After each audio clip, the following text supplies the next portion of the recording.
پانی آیا زمین کے اندر، ہم نے کھیتیوں کو لگایا، دانوں کو لگایا، باڑیوں کو لگایا، تیرے کھانے کا انتظام کیا، کیا اس بات کی دلیل نہیں کہ اسے کوئی بنانے والا ہے؟ ورنہ وہ زمین بنجر رہ جاتی، آسمان سے پانی نہ آتا، پانی آنے کے بعد اللہ کھیتی نہ چلنے دیتا۔ یہ سارا سسٹم اس بات کی دلیل ہے کہ اس کا کوئی بنانے والا اور چلانے والا ہے، بنا بنانے والے کے یہ کائنات چل نہیں سکتی۔ یہ اللہ تعالیٰ کے ہونے کی دلیل، اللہ تعالیٰ کے ایک ہونے کی دلیل اللہ رب العالمین ذکر کرتا ہے۔ اب جب یہ بتا دیا کہ ہم نے زمین کے اندر ہم نے یعنی ہم نے دانے لگائے، ہم نے انگور لگائے، ہم نے بیلیں لگائی، ہم نے زیتون لگائے، کھجور لگائے، اللہ نے نعمتوں کو ذکر کرنے کے بعد اب ڈائریکٹ قیامت کا تذکرہ، اس کے بعد تو قیامت کا منکر ہے۔ اللہ تعالیٰ کہتا ہے قیامت کے دن کو یاد کر۔ فَإِذَا جَاءَتِ الصَّاخَّةُ آیت نمبر 33 سورہ عبس، اللہ نے ارشاد فرمایا کہ یاد رکھو جب یہ قیامت آئے گی نا، یومئذ یفر المرء من اخیہ وامہ وابیہ وصاحبتہ وبنیہ لکل امرئ منہم یومئذ شأن یغنیہ۔ بڑی عظیم یہ آیت ہے کہ اللہ تعالیٰ نے ہمیں اس دن کا منظر بتاتے ہوئے ارشاد فرمایا کہ قیامت کا دن کا منظر یہ ہوگا کہ اس دن جب قیامت آئے گی نا، اللہ تعالیٰ کا عذاب آئے گا نا، میدان محشر میں کھڑا کیا جائے گا نا، اس دن کی ہولناکی کا یہ عالم ہوگا کہ اس دن بھائی بھائی سے بھاگے گا، ماں سے بھاگے گا، بیٹے سے بھاگے گا، یعنی ماں نہ اولاد کو دیکھے گی نہ اولاد ماں باپ کو دیکھیں گے، سب ایک دوسرے سے دور بھاگیں گے، کسی کے کوئی تعلقات، رشتہ داری، پہچان کچھ بھی کام نہیں آئے گا، بیوی سے دور، بچوں سے دور، سب بھاگیں گے۔ اور اللہ کہتا ہے اس دن پرابلم کیا ہوگی؟ لِكُلِّ امْرِئٍ مِّنْهُمْ يَوْمَئِذٍ شَأْنٌ يُغْنِيہ۔ ہر آدمی اپنے آپ میں بزی ہوگا، اپنے آپ میں لگا ہوگا، اپنے آپ میں لگا ہوگا، اپنے آپ کو بچانے میں لگا ہوگا، اور اس کا چھوٹا سا منظر اللہ نے ابھی ہمیں دکھا دیا کہ دیکھیے کوئی کام نہیں آ رہا، رشتہ دار آ نہیں پا رہے، مل نہیں پا رہے، تعلقات سب برباد، سب ٹوٹ گئے کچھ لمحوں کے لیے۔ اللہ کہہ رہا ہے ایک منظر دکھا دیا ہے، اب سوچ قیامت کا منظر کیا ہوگا، کتنا ہولناک وہ منظر ہوگا، کتنا خوف والا وہ منظر ہوگا۔ تو ایک بندہ مومن کو چاہیے کہ اللہ تعالیٰ کا ڈر اپنے دل کے اندر رکھے، آخرت کا ڈر رکھے، اور ڈرنے کا مطلب یہ کہ اپنے اعمال کو سدھارے، اپنے اعمال کو بہتر بنائے، اپنے آپ کو بہتر بنائے، اور اللہ کی رضا کے لیے اپنے آپ کو آگے بڑھائے۔ اس کے بعد سورہ تکویر۔ تکویر مطلب ہوتا ہے کسی چیز کو پلٹ دینا، کیونکہ اللہ تعالیٰ اس کے اندر قیامت کا ذکر کرتا ہے کہ سورج کو پلٹ دیا جائے گا، چاند ستارے غائب ہو جائیں گے، پہاڑ یہ جو رکے ہوئے ہیں چلنے لگ جائیں گے، قیامت کا دن کا سارا منظر چل رہا ہے۔ تقریباً جتنی صورتیں ہیں نا اس میں قیامت ہی قیامت اللہ نے بار بار بتائی ہے، آخرت ہی بتائی ہے۔ اللہ تعالیٰ کہتا ہے کہ اس دن اللہ تعالیٰ زندہ دفن کی گئی بچیوں سے سوال کرے گا۔ مسئلہ آج کا ہے یہ، اب زیادہ ٹرینڈ میں مسئلہ چل رہا ہے، بھرون ہتیا۔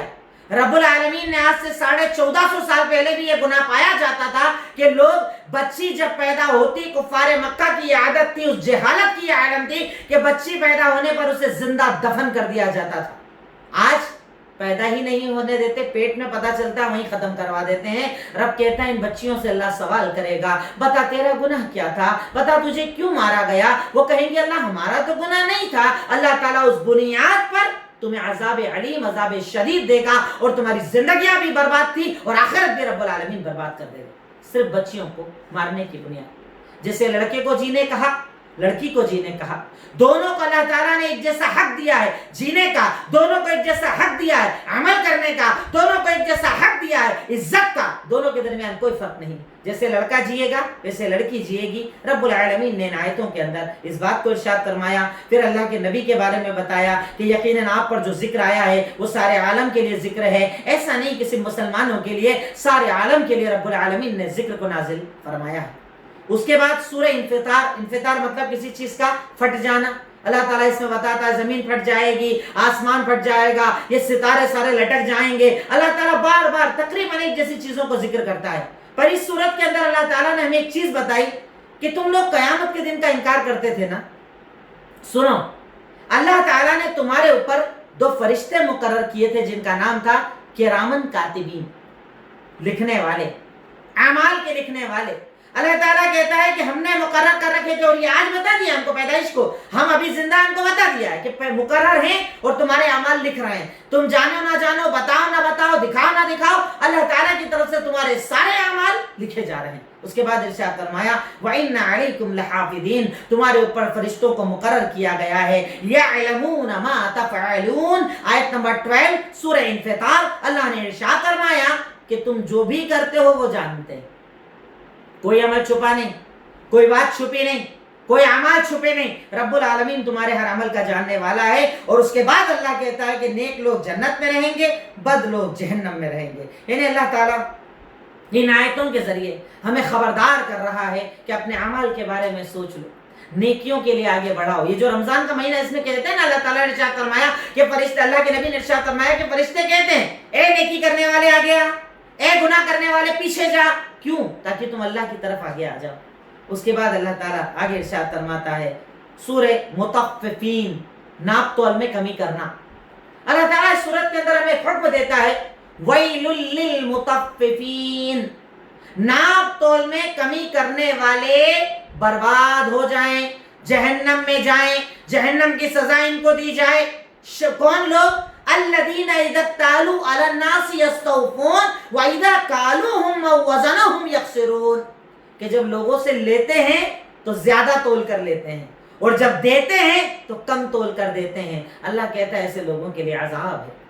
بزنس کے اندر کمی زیادتی کرنا, بزنس میں دھوکہ دینا, یہ اسلام کا طریقہ نہیں. آپ نے کیا وہ حدیث نہیں سنی کہ آپ کے اور ہمارے نبی محمد الرسول اللہ صلی اللہ علیہ وسلم ایک مرتبہ مدینہ کے ایک بازار کے اندر نکلے. آپ نے دیکھا گیہوں کا ایک بہت بڑا ڈھیر رکھ کر ایک آدمی بیچ رہا ہے. آپ کو ذرا شک ہوا, آپ نے ہاتھ داخل کیا ڈھیر کے اندر تو کیا دیکھا کہ اندر گیلا گیہوں ہے, اوپر سوکھا گیہوں ہے, اور آدمی پورے کو ایک جیسا بتا کر بیچ رہا ہے. اللہ کے نبی نے کہا کہ تو نے گیلے کو الگ کیوں نہیں کیا؟ گیلا الگ رکھ, سوکھا الگ رکھ, جس کو جو لینا ہے وہ لے لے گا. اگر تو یہ دھوکہ دے گا نا, من غشنا فلیس منا, جو دھوکہ دے مسلمان نہیں, ہماری صفوں میں نہیں. اسلام اس چیز کو ناپسند کرتا ہے کہ تجارت میں بھی کسی کو دھوکہ دیا جائے. آپ چیز بیچ رہے ہو, عیب بتا کر دو. اب اس سے ایک اسٹیپ ہمارے یہاں تو آگے کام چل رہا ہے. دکان کرائے پر لو, قبضہ کر لو, مکان قبضہ کر لو, ادھار لو, ریٹرن مت کرو. ہمارے یہاں تو ایک اور اسٹیپ آگے بڑھ گئے. یہاں تو ناپ تول کی کمی کو عذاب بتایا جا رہا ہے, یہاں تو قبضے ہی کر کے بیٹھ گئے. کیا عذاب آئے گا اللہ کا, کیا ناراضگی نازل ہوگی اللہ کی. اور اس کے بعد بولتے ہیں صاحب کاروبار میں برکت نہیں, گھر میں جھگڑے ہوتے ہیں, اچھے تعلقات نہیں رہتے ہیں, گھر میں سکون نہیں رہتا ہے, اچھی نیند نہیں آتی, ہم پر تو اثر ہو گیا ہے. ارے تیرا رزق تو دیکھ, تو حرام کھا رہا ہے, حرام کما رہا ہے, کسی کی جگہ پر قبضہ کر کے بیٹھا ہے, کسی کے مکان پر قبضہ کر کے بیٹھا ہے, 2 نمبر کا بزنس, حرام کا کاروبار, لون کی زندگی, اور اس کے بعد بولتا ہوں مجھ پہ اثر ہو گیا, کاروبار نہیں چلتا ہے. اپنے اعمال کا جائزہ لے. رب العالمین اس عمل کو ناجائز قرار دیتا ہے, اس عمل کو حرام قرار دیتا ہے. پھر اس کے بعد اللہ رب العالمین نے بتایا کہ نیک لوگوں کی روح علیین کے اندر ہوتی ہے, بد لوگوں کی روح سجین کے اندر ہوتی ہے. کچھ چیزوں کا ذکر, جنتیوں کا ذکر, جنتیوں کی طرف ہونے والے اعمال کا ذکر اللہ رب العالمین نے یہاں پر ارشاد فرمایا. اس کے بعد سورہ انشقاق, وہی بات, وہی قیامت کا تذکرہ. اللہ رب العالمین کا فرمان سورہ انشقاق آیت نمبر 6, اللہ نے ارشاد فرمایا یا ایھا الانسان انک کادح الی ربک کدحا فملاقیہ. اللہ تعالیٰ یہاں پر بھی ہمارے اعمال کا تذکرہ کر رہا ہے کہ قیامت کا دن ہوگا, اللہ کے سامنے ہوں گے, اب اعمال نامے سب کو دیے جائیں گے, اچھے کو سیدھے ہاتھ میں, برے کو الٹے ہاتھ میں. اب جس کے سیدھے ہاتھ میں ملے گا نا, فاما من اوتی کتابہ بیمینہ, جس کے سیدھے ہاتھ میں اعمال نامہ دیا جائے گا, سورہ انشقاق آیت نمبر 7, وہ کہے گا بڑا خوش ہو جائے گا, آسان حساب لیا جائے گا, آسانی کے ساتھ جنت میں چلا جائے گا, بڑا خوش ہوگا جب جائے گا جنت میں, گھر والوں کے بعد بڑا خوش ہو جائے گا. لیکن جس کے الٹے ہاتھ میں دیا جائے گا بہت زیادہ پریشان ہو جائے گا, گھسیٹ کر جہنم میں ڈال دیا جائے گا. اللہ رب العالمین ہم سب کو سیدھے ہاتھ میں اعمال نامہ عطا کرے. اس کے بعد بروج, سورۃ البروج, بروج کہا جاتا ہے جس کے اوپر اسٹیپ بنی ہوئی ہوتی ہے, ایک کے اوپر اسٹیپ, کیونکہ آسمان کے اندر اللہ تعالیٰ نے کئی آسمان کی لیئرز بنائی, ایک کے اوپر ایک آسمان بنائے, اس کا تذکرہ ہے. اور سیڑھی کو بھی بروج کہا جاتا ہے. اللہ رب العالمین اس سورت کے اندر ایک بہت بڑے واقعے کا تذکرہ کرتا ہے, اشارہ کرتا ہے اس کی طرف کہ اللہ تعالیٰ کہتا ہے وَشَاهِدٍ وَمَشْهُودٍ قُتِلَ أَصْحَابُ الْأُخْدُودِ, کہ جب گڈھا کھود کر لوگوں کو جلایا گیا, اللہ تعالیٰ ان کا تذکرہ کرتا ہے. یہ قوم تھی, بہت پرانے دور کی قوم, بنی اسرائیل کے اندر ایک بادشاہ تھا, اس کے پاس ایک کاہن اور ایک نجومی تھا. نجومی جب بہت زیادہ بوڑھا ہو گیا تو اس نے کہا مجھے ایک لڑکا دے دو, میں سارا اپنا علم ٹرانسفر کر دیتا ہوں, اس کو سکھا دیتا ہوں. کہا ٹھیک ہے. بادشاہ نے ایک بچہ دے دیا. اب اس کا کام تھا روزانہ سیکھنے جانا, پر جب یہ جادوگر کے پاس جاتا نا, بیچ میں ایک راہب کا گھر پڑتا تھا. کرسچن, عیسائی جسے ہم کہتے ہیں, نصارہ اصل کہنا چاہیے, نصارہ کا ایک عالم کا گھر بیچ میں پڑتا تھا. اب یہ تھوڑی دیر یہاں رکتا پھر جاتا, پھر تھوڑی دیر یہاں رکتا پھر جاتا, یعنی اس سے دین سیکھتا تھا. دین بڑا اچھا لگنے لگا، دین سیکھتے سیکھتے دین کے ایک اچھے مقام پر یہ پہنچ گیا اور جادوگر سے اس کے اعمال بھی سیکھتا تھا۔ اب ایک مرتبہ کیا ہوتا ہے، یہ راستے سے جا رہا تھا، اس نے دیکھا کوئی بہت بڑا جانور راستے کے اندر آ گیا تھا، بہت بڑا جانور، لوگوں کو جانے آنے نہیں دے رہا تھا۔ صحیح بخاری میں روایت موجود ہے۔ اس نے کیا کرا، بولا چلو آج میں چیک کرتا ہوں دونوں میں سے سچا کون۔ وہ کہتا ہے اللہ رب العالمین اگر تیری نظر میں اس راہب کا معاملہ جادوگر سے اچھا ہے، میں پتھر اٹھا کر مار رہا ہوں تو اس جانور کو مار دینا تاکہ کلیئر ہو جائے مجھے بہتر کون ہے۔ جیسے ہی مارا وہ جانور مر گیا۔ اب اس کو معاملہ سمجھ میں آ گیا۔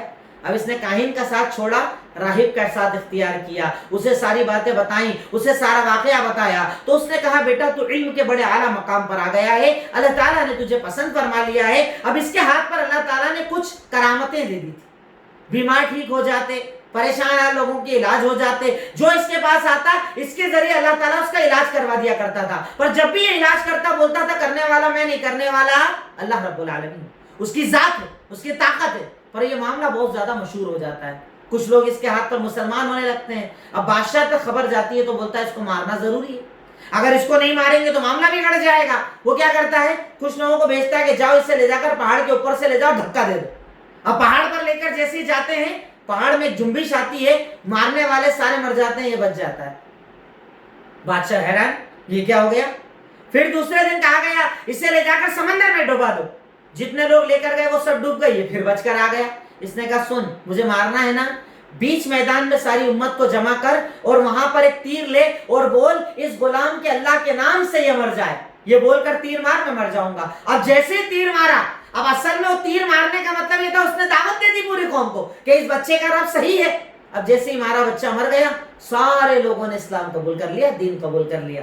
بادشاہ اور زیادہ غصہ ہو گیا، اس نے خندق کھدوائی، آگ جلوائی اور کہا جو مسلمان ہوگا اسے زندہ جلا دوں گا۔ لوگ جلتے گئے پر دین سے نہ پھرے۔ اسی دور میں ایک عورت آئی، چھوٹا سا بچہ ہاتھ میں تھا، وہ خود تو کود جاتی پر بچے کو لے کر ڈر رہی تھی۔ وہ بچہ، جو کچھ بچے ہیں نا جو بچپن میں بولے، جب بچے بولتے نہیں، جیسے حضرت عیسیٰ علیہ السلام بولے تھے، ویسے ہی یہ بچہ بولتا ہے کہ امی ڈرو مت، اللہ تعالیٰ جنت دے گا، کود جاؤ۔ ماں کود جاتی۔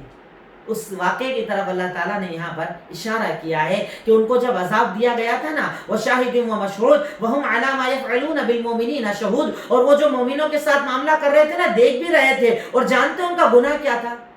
ان کا گناہ صرف اتنا تھا کہ وہ اللہ پر ایمان لائے تھے، اللہ پر ایمان کے سوا ان کا کوئی گناہ نہیں تھا۔ ان کا صرف ایک گناہ تھا کہ انہوں نے کہا اللہ تعالیٰ ایک ہے، وہی عبادت کے لائق ہے۔ تو اس سے پتہ چلتا ہے کہ جب بھی آپ کہو گے اللہ ایک ہے، آپ پر تکلیف آئے گی، تکلیفوں کا آنا یقینی ہے، تکلیفیں ٹالی نہیں جاتی، تکلیفیں رکتی نہیں۔ اللہ کے دین پر جو عمل کرتا ہے اس پر تکلیفیں آتی ہیں۔ اس کے بعد اللہ رب العالمین ارشاد فرماتا ہے سورہ اعلیٰ کے اندر، الاعلیٰ مطلب بلندی، اللہ تعالیٰ اس کے اندر ارشاد فرماتا ہے کہ اللہ تعالیٰ آپ کو تسلی دیتا ہے کہ اللہ آپ کے معاملات آسان کر دے گا۔ پر یہاں پر اللہ رب العالمین نے ایک چیز بڑی پیاری ارشاد فرما رہا ہے آیت نمبر 10 کے اندر، سَيَذَّكَّرُ مَن يَخْشَىٰ، نصیحت حاصل کرے گا بہت جلدی، دین پر عمل کرے گا بہت جلدی، قرآن کو سمجھے گا بہت جلدی، وہ شخص جس کے دل میں اللہ کا ڈر ہوگا۔ یخشا مطلب ڈرنے والا، جو ڈرتا ہے نا، اللہ اسے دین کا علم دیتا ہے، قرآن کی سمجھ دیتا ہے، قرآن سے محبت دیتا ہے، دین سے محبت دیتا ہے۔ اور جو اللہ سے نہیں ڈرتا وہ بولتا ہے سمجھ میں نہیں آئے گا، اتنا آسان نہیں ہے سمجھنا، بہت مشکل کتاب ہے، کچھ سمجھ میں نہیں آئے گا، دنیا بھر کی چیز سمجھ میں آ جائے گی پر قرآن سمجھ میں نہیں آئے گا۔ اللہ تعالیٰ کہتا ہے سمجھ میں اس کے آئے گا نا جو ڈرے گا۔ اب دل میں اللہ کا ڈر ہی نہ ہو تو سمجھ میں کہاں سے آئے گا؟ سمجھ میں اس کے آئے گا جس کے دل کے اندر اللہ رب العالمین کا ڈر ہوگا۔ اس کے بعد سورہ غاشیہ، قیامت کا ایک نام ہے غاشیہ مطلب ڈھانکنے والی۔ اللہ تعالیٰ اس کے اندر ذکر کرتا ہے، یہ بھی ایک بڑی چیز اللہ تعالیٰ نے بتائی، کیا تمہیں اس دن کی خبر نہیں آئی، غاشیہ کی خبر نہیں آئی، قیامت کی خبر نہیں آئی؟ اس دن بہت سارے چہرے ڈرے ہوئے ہوں گے، اور وہ ڈرے ہوئے کون ہوں گے؟ اللہ تعالیٰ کہتا ہے آیت نمبر 3 سورہ غاشیہ کے اندر، وجوہ یومئذ خاشعہ عاملۃ ناصبہ، وہ چہرے تھکے ہوئے ہوں گے جو عمل کر کر کے ڈرے ہوں گے، یعنی عمل کر کر کے تھکا لیا ہوگا خود کو، اتنا عمل کر کے آئیں گے کہ تھک گئے ہوں گے عمل کر کے، پر عمل وہ کر کے نہیں آئے ہوں گے جو حکم اللہ کا اور طریقہ رسول اللہ کا۔ کیونکہ اسلام میں عمل کی قبولیت کی 2 شرطیں ہیں، حکم اللہ کا اور طریقہ رسول اللہ صلی اللہ علیہ وسلم کا۔ یعنی اللہ تعالیٰ کے لیے خالص ہو کر عمل کرو، صرف اللہ کے لیے عمل کرو تو اللہ قبول کرتا ہے، اور عمل پر اللہ کے نبی کے دلیل کی مہر بھی لگی ہونا چاہیے، تب اللہ قبول کرتا ہے، ورنہ عمل اچھا ہو تو بدعت ہو جائے گا اگر اللہ کے نبی نے نہیں کیا، آپ نے بتایا نہیں، آپ نے سکھایا نہیں، اللہ کا حکم نہیں، قرآن میں موجود نہیں، حدیث میں موجود نہیں، تو اللہ تعالیٰ اس عمل کو قبول نہیں کرتا ہے۔ اللہ تعالیٰ کہتا ہے ایسے بہت سارے آئیں گے عمل کر کر کے تھکے ہوئے، پر ان کے عمل سے ان کو کوئی فائدہ ملنے والا نہیں ہوگا۔ اس کے بعد آپ کے سامنے آئی سورہ فجر، چونکہ اس میں اللہ تعالیٰ نے فجر کی قسم کھائی ہے، اس کے اندر اللہ تعالیٰ نے انسان کی خصلت کو بتایا کہ جب اللہ رب العالمین انسان کو آزماتا ہے اور ذرا اس کی روزی تنگ کر دیتا ہے تو بولتا ہے اللہ نے مجھ پر احسان ہی نہیں کیا، اللہ تعالیٰ نے تو مجھے ذلیل کر دیا۔ اب اللہ کہتا ہے کہ اللہ تعالیٰ روزی کس کو دیتا ہے، اللہ تعالیٰ آسانیاں کس کے لیے کرتا ہے، اللہ تعالیٰ دنیا کی تنگیاں کس کے لیے دور کرتا ہے؟ کلا بل لا تکرمون الیتیم، یہ تیری رزق کی تنگی اس لیے ہے کیونکہ تو یتیموں پر خیال نہیں رکھتا تھا، یتیموں کا دھیان نہیں رکھتا تھا، اور مسکینوں کو کھانا نہیں کھلاتا تھا، اور وراثت کے مال دبا کر حصہ قبضہ کر لیا کرتا تھا، مال جمع کرنے کو پسند کرتا تھا۔ یہ گناہ کرنے والوں کے کاروبار کو اللہ تعالیٰ تنگ کر دیتا ہے۔ یہ میں نہیں کہہ رہا، اللہ تعالیٰ کہہ رہا ہے کہ جب انسان کے رزق کو اللہ تعالیٰ تنگ کر دیتا ہے تو وہ کہتا ہے کہ اللہ تعالیٰ نے تو میرے ساتھ غلط کر دیا۔ اللہ کہتا ہے رزق کس کا تنگ ہوتا ہے؟ اگر آج آپ محنت کر رہے ہو، روزی نہیں چل رہی، کاروبار نہیں چل رہا، تو ایک بار غور کرو اس میں سے کوئی گناہ تو نہیں کرتے آپ؟ یتیموں کو کھانا کھلاتے کہ نہیں کھلاتے؟ مسکینوں کی مدد کرتے کہ نہیں کرتے؟ کہیں آپ نے بہن بیٹیوں کا حصہ تو نہیں دبا رکھا؟ کہیں آپ مال جمع صرف جمع کرتے ہو، اللہ کے راستے میں خرچ نہیں کرتے؟ اگر ان میں سے کوئی گناہ ہے تو سوچ لو، یہ گناہ کاروبار کو تنگ کر دیتا ہے، یہ گناہ روزی کو روک دیتا ہے، اس گناہ کی بنیاد پر اللہ رب العالمین کاروبار کو برباد کر دیتا ہے۔ اس کے بعد اللہ نے کہا کہ قیامت کے دن اللہ تعالیٰ آئے گا، اللہ تعالیٰ کا جب حکم آئے گا تو اس دن انسان کہے گا یا لیتنی، کاش کہ میں نے اپنی زندگی کے لیے کچھ آگے بڑھایا ہوتا، کاش کہ میں نے کچھ محنت کی ہوتی۔ جیسے اللہ تعالیٰ کہتا ہے نا کہ یقول ابن آدم مالی مالی، ابن آدم کیا بولتا ہے؟ ہائے میرا مال، ہائے میرا مال، ادھر سے آنے دو ادھر سے آنے دو، 2 نمبر کا چلے گا، دھوکے کا چلے گا، کچھ بھی چلے گا، بس مال آنے دو۔ اللہ تعالیٰ کے نبی کہتے ہیں جانتا ہے تیرا مال کیا ہے؟ ما اکلتا فافنیت، ما لبستا فابلیت، وما تصدقتا فامزیت۔ تیرا مال جانتا ہے کیا ہے؟ کھا کر جو ختم کر لیا وہ تیرا مال، پہن کر جو پرانا کر دیا وہ تیرا مال، اور صدقہ کر کے جو آگے بڑھا دیا وہ تیرا مال ہے۔ اپنی زندگی میں کر، طاقت میں کر، صحت میں کر، تندرستی میں کر، اللہ نے دیا جی کھول کے خرچ کر۔ یہ جو تو خرچ کر رہا ہے نا یہ تیرا مال ہے، کیونکہ بعد والا تو بچوں کے لیے چھوٹے گا نا، تیرا کہاں؟ تیرا وہ تھا جو تو اپنی زندگی میں استعمال کرتا تھا۔ اور اللہ کے نبی صلی اللہ علیہ وسلم کے اس قول کو اب اس آیت سے سمجھو کہ اس دن انسان کہے گا کاش کہ میں نے آخرت کے لیے کچھ مال آگے بڑھا دیا ہوتا، مطلب کاش دنیا میں صدقہ کیا ہوتا، خیرات کیا ہوتا، اللہ کو راضی کیا ہوتا، غریبوں کی مدد کی ہوتی تو آج میرے لیے آسانیاں ہو جاتی، اور اب نہیں کی تو اب سوچنے سے اور کاش سے کچھ ہونے والا نہیں ہے، اور اس کاش سے کوئی فائدہ ملنے والا نہیں ہے۔ اس کے بعد سورہ بلد سے مراد یہاں مکہ ہے، چونکہ تذکرہ ہے اس لیے اللہ تعالیٰ نے سورت کو سورہ بلد کہا۔ اس کے بعد سورہ شمس، سورج کی قسم کھائی اللہ تعالیٰ نے۔ اس کے بعد سورہ لیل، رات کی قسم کھائی اللہ تعالیٰ نے۔ اس کے بعد سورہ ضحیٰ، چاشت کا وقت جس کی ہم نماز پڑھتے ہیں اس کی قسم کھائی اللہ تعالیٰ نے۔ اس میں اللہ تعالیٰ نے اللہ کے نبی سے اسپیشلی بات کی، اور آپ پر کیے ہوئے اپنے انعامات کا ذکر اللہ تعالیٰ کر رہا ہے، یعنی آپ پر جو اللہ تعالیٰ نے احسان اور انعامات کیے تھے نا اللہ ان کا تذکرہ کر رہا ہے۔ ما ودعک ربک وما قلی، اللہ نے آپ کو کبھی چھوڑا نہیں، اکیلا تنہا نہیں چھوڑا، پریشان نہیں چھوڑا۔ اور سنیے آپ کے لیے آخرت زیادہ بہتر ہے، اور اللہ تعالیٰ آپ کو اتنا دے گا کہ آپ بے نیاز ہو جاؤ گے، راضی ہو جاؤ گے۔ اب اللہ تعالیٰ آپ پر کیے گئے اپنے احسانات کو بتا رہا ہے۔ علم یجد کا یتیمن فآویٰ، کیا ایسا نہیں ہے آپ یتیم تھے، اللہ نے آپ کو سہارا دیا؟ اللہ اکبر، آپ یتیم تھے، والد کا انتقال ہو گیا تھا پیدائش کے پہلے، آپ ماں کے پیٹ میں تھے، والد کا انتقال ہو گیا، کہا آپ یتیم تھے، اللہ نے سہارا دیا۔ آپ پریشان تھے، آپ کو اللہ تعالیٰ نے صحیح راستہ دکھایا۔ آپ بے نیازی میں نہیں تھے، آپ کے پاس تنگی کے حالات تھے، اللہ نے آپ کو بے نیاز کر دیا۔ اب آپ کیا کیجئے؟ یتیم آئے تو ڈانٹیے مت، لوگوں کی مدد کیجئے، مانگنے والوں کی مدد کیجئے۔ وَأَمَّا بِنِعْمَةِ رَبِّكَ فَحَدِّثْ، اور اپنے رب کی نعمت کو یاد کیجئے، اپنے رب کے انعامات کو یاد کیجئے، اپنے رب کے احسانات کو یاد کیجئے۔ اللہ تعالیٰ نے آپ کو جو جو عطا کیا ہے، اس ہر نعمت کو، ہر احسان کو اللہ تعالیٰ کی یاد کیجئے کہ اللہ تعالیٰ نے آپ کو کتنا نوازا، رب العالمین نے آپ کو کتنا عطا کیا ہے۔ رب العالمین یہاں پر اس کا ذکر کرتا ہے۔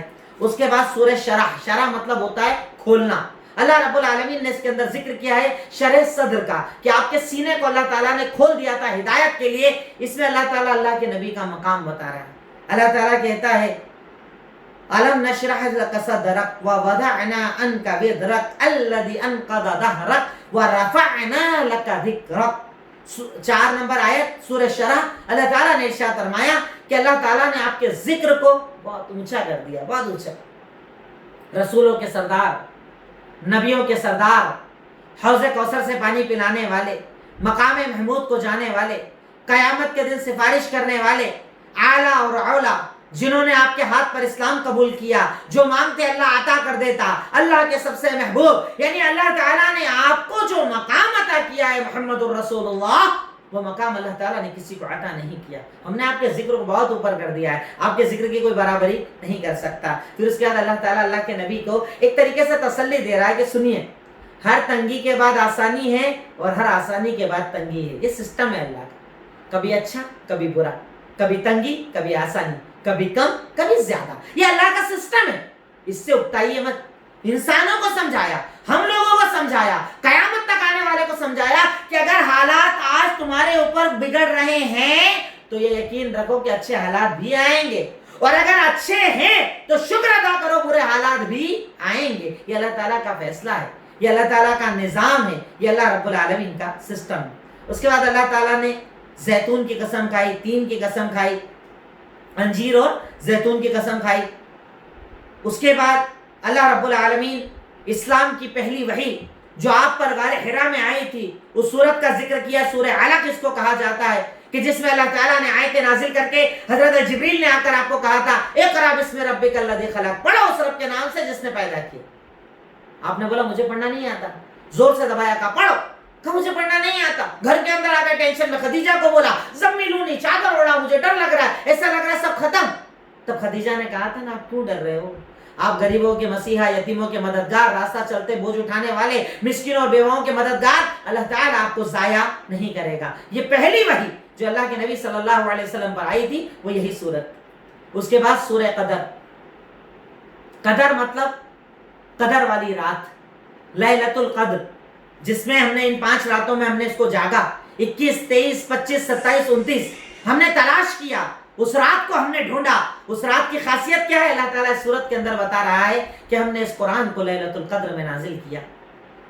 یہ رات کیا ہے؟ کیا جانتے ہیں لیلۃ القدر کے بارے میں؟ کہا لیلۃ القدر جو ہے اس ایک رات کی عبادت 1000 مہینے کی عبادت سے بہتر ہے۔ تقریباً ایک رات کا جاگنا 83 سال سے زیادہ عبادت کرنے کا اللہ تعالیٰ ثواب دیتا ہے۔ اور اس رات کی خاصیت کیا ہے؟ اس میں فرشتے نازل ہوتے ہیں، جبریل امین نازل ہوتے ہیں، فجر تک اس رات میں سکون ہوتا ہے، اطمینان ہوتا ہے، اللہ تعالیٰ سلامتی ڈال دیتا ہے۔ انہیں اللہ تعالیٰ نے اس رات کو بڑی اہمیت والی رات بتایا ہے۔ اس کے بعد اللہ تعالیٰ نے سورہ بینہ، کلیئر، بینہ مطلب کلیئر، بیان کر دینا، اس کے اندر اللہ تعالیٰ نے وہی انسان کا ذکر، نیک لوگوں کا ذکر، نیک لوگوں کے اعمال کا تذکرہ کیا۔ اس کے بعد سورہ زلزلہ یا سورہ زلزال، زلزلہ آپ سمجھتے ہیں، ارتھکویک، زمین پھٹ جاتی ہے، اللہ تعالیٰ ذکر کرتا ہے اذا زلزلت الارض زلزالہا، یاد کرو وہ دن جب زمین کے اندر زلزلہ آ جائے گا، زمین پھٹ جائے گی، زمین کے اندر کی ساری چیزیں باہر آ جائیں گی، مردے بھی باہر آ جائیں گے۔ انسان بولے گا زمین تجھے کیا ہو گیا ہے، کیا ہو گیا ہے تجھے؟ تو کہے گی میرے رب نے حکم دیا ہے، میں وہی کر رہی ہوں جو اللہ نے بولا ہے۔ پھر اس کے بعد لوگوں کو صفوں کے اندر اللہ کے سامنے لایا جائے گا، جس نے ذرے کے برابر بھلائی کی ہوگی سامنے رکھ دی جائے گی، اور جس نے ذرے کے برابر گناہ کیا ہوگا سامنے رکھ دیا جائے گا۔ اللہ تعالیٰ اس کا تذکرہ کرتا ہے۔ پھر سورہ عادیات، سورہ قارعہ، پھر سورہ تکاثر۔ تکاثر مطلب مال کو جمع کر کر کے رکھنا. اللہ تعالیٰ اس کے اندر اور اس کے آگے سورہ لمزہ یا لمزہ دونوں ہما قضا کے اندر کہتا ہے کہ مالوں کو جمع کرنا انسان کو فائدہ نہیں دیتا ہے. الہاکم التکاثر، یہ مال کو جمع کرنے کی حوث، حرص، لالچ، مال مال مال، میرا پیٹ بھرنا چاہیے، میرا کام ہونا چاہیے، یہ کرتے کرتے تم قبر تک آ گئے. سوچتے سوچتے قبر تک آ گئے، مر گئے، ختم، کام ختم ہو گیا. یہ قبر تک پہنچ گئے تم. اب کیا ہے تمہارے پاس؟ بتاؤ کیا عمل ہے تمہارے پاس؟ بتاؤ. نماز بعد میں پڑھوں گا، روزہ بعد میں رکھوں گا، زکوٰۃ بعد میں دوں گا، حج عمرہ بڑھاپے میں کروں گا. کرتے کرتے کرتے قبر پہنچ گئے. اب کیا کر لو گے؟ اب کون سا عمل کام آئے گا؟ اب کیا کر پاؤ گے عمل؟ اللہ تعالیٰ کہتا ہے زندگی میں عمل کر. تو نہیں جانتا موت کب آنے والی ہے، تو نہیں جانتا موت کب پکڑ لے گی، اس لیے اپنی موت کی تیاری ایک بندے کو ہمیشہ کرنا چاہیے. اللہ تعالیٰ کہتا ہے کہ اس دن تم جہنم کو دیکھو گے. اور ایک بڑی اہم چیز جو اللہ تعالیٰ ہم سے کہہ رہا ہے اسی سورہ تکاثر کی آیت نمبر 8 کے اندر ثم لتسألن یومئذ عن النعیم. پھر اللہ رب العالمین تم سے کل روز قیامت نعمتوں کے بارے میں سوال کرے گا. کھانا کھانے کے بارے میں کبھی سوچا؟ اللہ پوچھے گا. لقموں کے بارے میں پوچھے گا، پانی کے بارے میں پوچھے گا، گوشت کے بارے میں پوچھے گا، فروٹ کے بارے میں پوچھے گا. ہر نعمت کے بارے میں رب العالمین ہم سے سوال کرے گا. کہاں لگایا، کہاں کمایا، کیسے کمایا، کہاں لگایا، کھایا تو کتنا کھایا، زیادہ کم جو بھی کیا، رب العالمین سوال کرے گا. ہر نعمت کے بارے میں ہم سے سوال کیا جائے گا. اس کے بعد وہی سورہ ہمزہ، اس میں بھی اللہ نے کہا کہ انسان کا بس کام ہے مال جمع مال جمع مال جمع، تمہیں یہی زیادہ پسند ہے، جبکہ یہ تمہیں قیامت تک جہنم تک لے کر جائے گا اور اسی کی بنیاد پر تمہیں عذاب دیا جائے گا. پھر سورۃ الفیل، ہاتھیوں کی صورت، جس میں اللہ تعالیٰ نے ابرہا کا ذکر کیا کہ ایک ابرہا تھا، اس نے گھر بنایا، بولا کہ سب ادھر طواف کرنے آؤ، عبادت کرنے آؤ. لوگوں نے بولا نہیں، لوگ تو مکہ جاتے ہیں. غصہ آ گیا، ہاتھیوں کا لشکر بنایا. اللہ کے نبی صلی اللہ علیہ وسلم کی پیدائش کے کچھ پہلے کا ہی معاملہ تھا. کام کیا، لشکر بنا لیا، لے کر آیا، وادی محصر تک پہنچا. میٹنگ ہوئی مکہ کے اندر، ارے اتنا بڑا لشکر آ رہا ہے، کعبہ گرا دے گا، چلو روکتے ہیں. کہا نہیں، اللہ کا گھر ہے، اللہ ہی دیکھے گا، ہم تو نہیں کر رہے، اللہ کرے گا حفاظت. اللہ رب العالمین نے اپنے گھر کی حفاظت کے لیے ابابیلوں کو بھیجا. وہ اپنی چونچ کے اندر پتھر لے کر آئی، نام لکھا ہوا تھا، جس پر گراتی تھی وہ مر جاتا تھا. اللہ تعالیٰ نے ابابیلوں کے ذریعے اپنے گھر کی حفاظت کی اور ابرہا کے لشکر کو ختم کر دیا. اللہ تعالیٰ یہ بتا رہا ہے کہ اگر وہ کرنے پر آئے، وہ انسانوں کا محتاج نہیں، وہ تو پرندوں سے بھی کام لے سکتا ہے، اور وہ تو پرندوں کا بھی محتاج نہیں. وہ تو کہتا ہے کن فیکون، ہو جاتا ہے. اللہ کسی کا محتاج نہیں ہے. پھر سورہ قریش، جس میں اللہ تعالیٰ نے قریش کو یہ کہا کہ تم یاد کرو اللہ کی نعمت کو. اسلام سے پہلے تم پر کیا عالم تھا؟ سفر کرنے میں ڈرتے تھے، چوری کا ڈر لگتا تھا، قافلے کے لٹنے کا ڈر لگتا تھا. اللہ نے اسلام کے بعد تمہیں امن دے دیا، تو اس نعمت کو یاد کرو. سورہ ماعون، اللہ تعالیٰ نے اس کے اندر نیکیوں کو دور رہنے والوں کا تذکرہ کیا.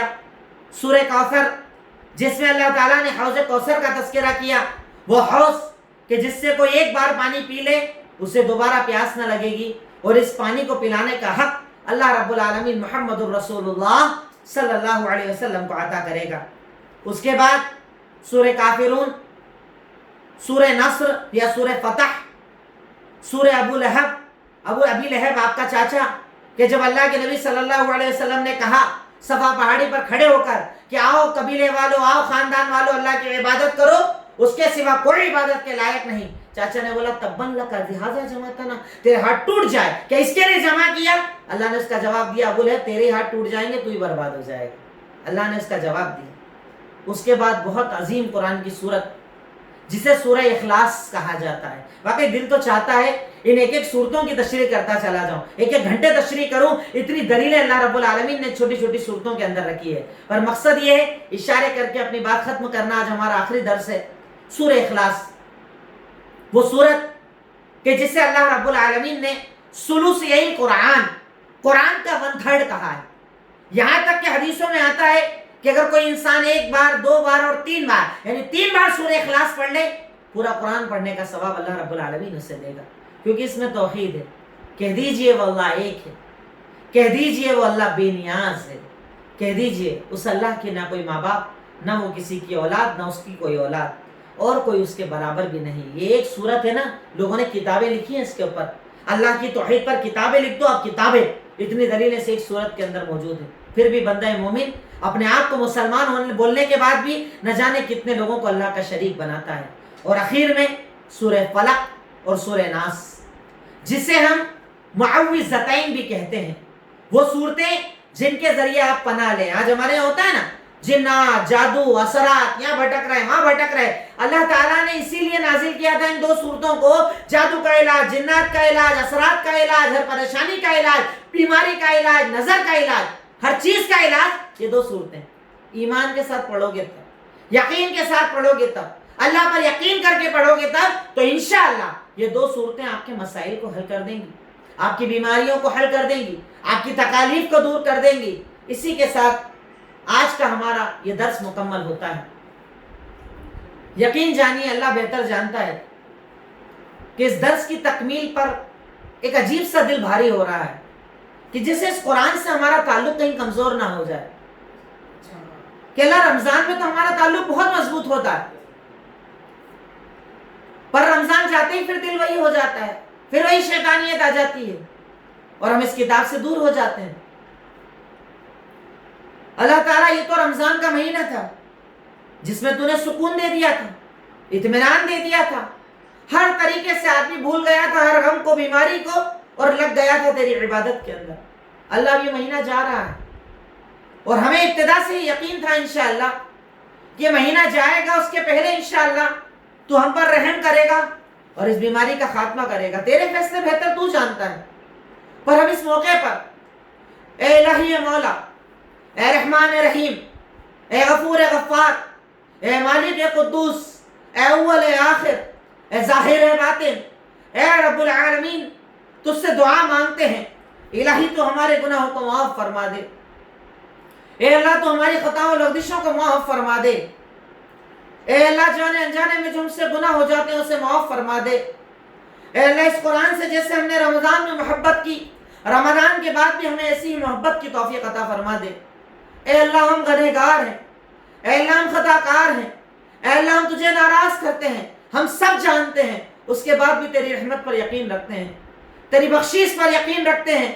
اے اللہ رمضان کا مہینہ گزر رہا ہے، کل آخری روزہ ہے، اے اللہ ہمیں خالی مت لوٹا، ہماری مغفرت فرما دے، اے اللہ ہمارے قرآن پڑھنے کو قبول فرما لے، اے اللہ عبادتوں کو قبول فرما لے، اے اللہ روزوں کو قبول فرما لے، اے اللہ رات جاگنے کو قبول فرما لے، اے اللہ تیری رضا کے لیے جو بھی عمل کرتے ہیں اسے قبول فرما لے، اے اللہ جنت الفردوس میں جگہ عطا فرما دے، اے اللہ عذاب قبر و عذاب جہنم سے نجات دے دے، اے اللہ، اے مولا، اے رب العالمین جو پریشان ہیں ان کی پریشانیوں کو دور کر دے، اے اللہ جو کافروں کی قید میں بے گناہ بھائی ہیں ان کی رہائی کے راستے کھول دے، اے اللہ قرض میں جو لوگ ڈوبے ہیں قرض کی ادائیگی کی راہیں کھول دے، اے اللہ حلال کاروبار میں خوب برکت عطا فرما دے، اے اللہ حرام رزق سے بچا لے، اے اللہ حرام رزق سے بچا لے، اے اللہ حرام رزق سے بچا لے، اے اللہ اس لاک ڈاؤن کو جلد ختم کروا دے، اے اللہ اس بیماری کا خاتمہ فرما دے، اے اللہ بیماری ختم کر کے دوبارہ کاروبار میں برکتیں عطا فرما دے، اے اللہ ہمارے وہ نوجوان بھائی وہ بہنیں جن کے رشتے نہیں ہوئے بہتر توحید پرستوں میں ان کے رشتے کروا دے،